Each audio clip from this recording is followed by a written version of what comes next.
God's Humble Pie, an all-you-can-eat buffet, by Teri Gasser. For I say, through the grace given to me, to everyone who is among you, not to think of himself more highly than he ought to think, but to think soberly, as God has dealt to each one a measure of faith. Romans chapter 12, verse 3. Close your eyes, said the sweet man I was dating. I did. Soon, my face was covered in coconut cream pie. He scrambled to find something in his backpack. I peeled pie off my face and pelted him with it. Will you marry me? He asked, handing me a rose. Yes, I shouted, hurling handfuls of goo. Bill wanted to know if I had a sense of humor and could take a practical joke. The two of us have been eating humble pie together ever since. Satan inflated Eve's ego and convinced her to steal a bite of fruit not intended for her. The forbidden fruit awoke the image-bearers of God to an unhealthy view of themselves. We see ourselves as gods. Pride infects every cell of every human being. Unless we bow before the one true God and confess our rebellion and need of Him, we will perish in our sinful pride.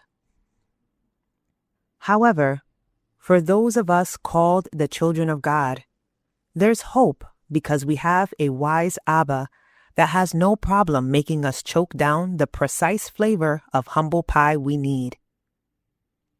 One flavor in particular stands out to me.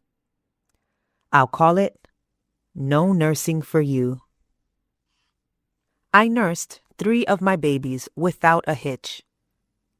I had the usual trials like mastitis and cracked nipples, but my milk made fat, happy infants. I became a nursing fiend. I looked down my nose at moms who didn't nurse regardless of their reasons. Pride is never reasonable. It dismisses the reasoning of others as lame excuses. Baby 4 arrived. My milk had come in with a vengeance, but the baby had lost way too much weight. If John doesn't gain weight this week, you must supplement, said my pediatrician. The following morning, my infant woke up with a dry diaper. Supplementing began immediately. My wise, compassionate pediatrician said, breastfeed him all you want. Then feed him formula. My milk dried up in 7 months. God gave me compassion for women unable to nurse, and understanding for women who choose not to. Humility requires us to be honest in our self-evaluation. When our egos leave no room for different opinions, personalities, or approaches in life, we need humility. God's glory shines through humble servants.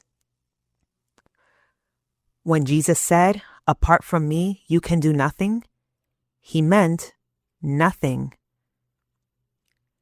God gave us talents and abilities. He can take them away.